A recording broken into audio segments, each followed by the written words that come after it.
Well, Father's Day, the first known celebration, was a local celebration in Spokane, Washington in 1910. It gets a big boost in the Great Depression when retailers, discovering low sales, are trying to find any way to get people back into the stores. And Father's Day seemed like a godsend, especially for having retailers in the Great Depression really band together and lobby Congress. Some of them see it as a second Christmas, so they really need the financial boost. They get a second wind in the Second World War. A lot of men are, of course, off to fight in Europe and the Pacific. And so they tie in patriotism to the commercialism. Dad's fighting the Nazis and the Japanese for you. You appreciate this, therefore go buy him something.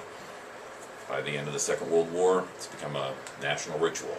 Not an official holiday, but people are celebrating it annually. It becomes a formal holiday in 1972 when Richard Nixon signs it in. It had been many years ago, even when I was a young child, fathers were more seen as disciplinarians, the breadwinners of the family. They were away at work, often worked many long hours, so they weren't really involved that much in the children's lives. Children were on their best behavior when their fathers came home. The mothers had threatened them with, "Wait till your father gets home," because the mothers left the strong discipline to the fathers. And that has changed over the years. So now things that were typically only seen as women's work is now become family work, where the nucleus of the family is changed. We have lots of single parent families, and one thing we have that we don't recognize or acknowledge a lot are single fathers who are raising children on their own and doing a very good job of it, because they now have the support that they might not have had many years ago. There was a picture frame that I actually got when I was in elementary school that I had saved up, and I was able to get it at our elementary school book fair, and I gave it to him. And then one day, it was pretty cool when I got to go to work with my dad, and I went to work and it was sitting on his desk, so that's always stuck out to me. I got him a pair of sandals, backless sandals, that is, because he's kind of a backless, relaxed kind of guy. And he loved them, and he still wears them 15 years later.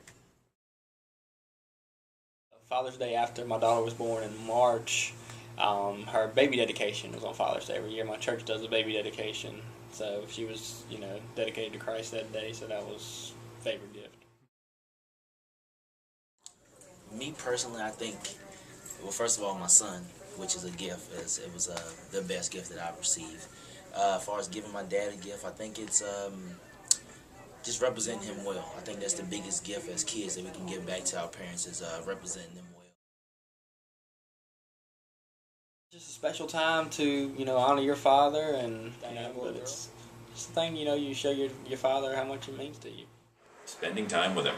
My father was very serious about his art, which he should be. He was considered one of the best guitarists on the West Coast, and any gigs he could play, when he'd go and study under any better musicians, he'd take it, the chance. So he would be off a lot, playing and working on his talent. Father's Day basically means that he'd be home. Even if he was sleeping in and just wanted some coffee until about noon, he was still home, and you could spend some time with him. Day to give back to your parents, whether mother or father, because there are a lot of moms that play both roles. So, but I was blessed to have a father, and I'm also blessed to be a father. So it means, just to give back, to show your parents your appreciation. Or for me, it's a day just to spend time with my son, and just realize how it's a lesson for me, and it's also a time for me to give back to my father, because he's done so much for me and allowed me to become the man that I am.